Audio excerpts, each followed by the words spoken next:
Hasto Kristianto resmi ditahan, tangan diborgol tetap senyum. Sekretaris Jenderal PDI Perjuangan, PDIP, Hasto Kristianto akhirnya ditahan di rumah tahanan, Rutan, KPK selama 20 hari pertama. Hasto ditahan seusai menjalani pemeriksaan kedua sebagai tersangka. Sekitar pukul 18.08 WIB, Hasto mengenakan rompi tahanan berwarna oranye keluar dari ruang pemeriksaan. Kedua tangan Hasto juga diborgol. KPK sebenarnya memanggil Hasto pada 17 Februari 2025 lalu. Tapi saat itu Hasto tidak hadir dengan alasan sudah mengajukan gugatan pra-peradilan lagi. Hasto datang ke KPK ditemani tim kuasa hukum, seperti Magdir Ismail dan Roni Talapesi pada pukul 9.54 waktu Indonesia Barat. Sebelum ditahan, Hasto menyatakan siap untuk ditahan oleh KPK apabila hal itu terjadi. Mohon doanya, siap lahir batin, ucap Hasto kepada wartawan. Mata Hasto terlihat berkaca-kaca.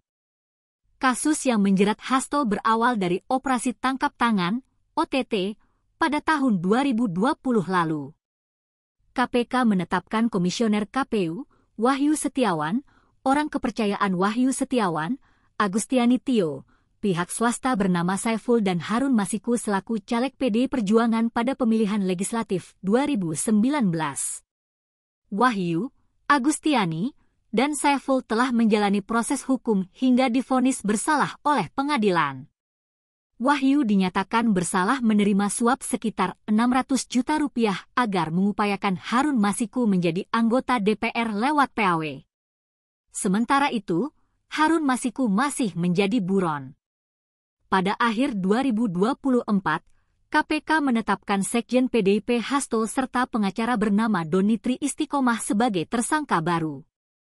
KPK menduga Hasto berupaya menggagalkan Rizky Aprilia, yang memperoleh suara terbanyak kedua, menjadi anggota DPR lewat jalur PAW setelah Nazarudin Kemas meninggal dunia.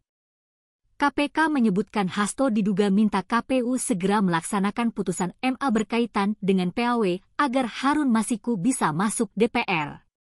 Hasto juga diduga menyuruh Doni Melobi Wahyu Setiawan agar menetapkan Harun Masiku sebagai anggota DPR terpilih dari Dapil I Sumsel. Doni juga disuruh Hasto mengantar duit suap ke Wahyu. KPK menduga sebagian uang suap ke Wahyu itu berasal dari Hasto.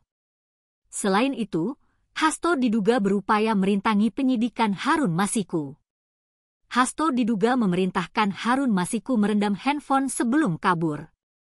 Hasto juga diduga memerintahkan salah satu pegawai merendam ponselnya sebelum diperiksa KPK pada Juni 2024. KPK juga menduga Hasto meminta saksi memberi kesaksian palsu ke KPK.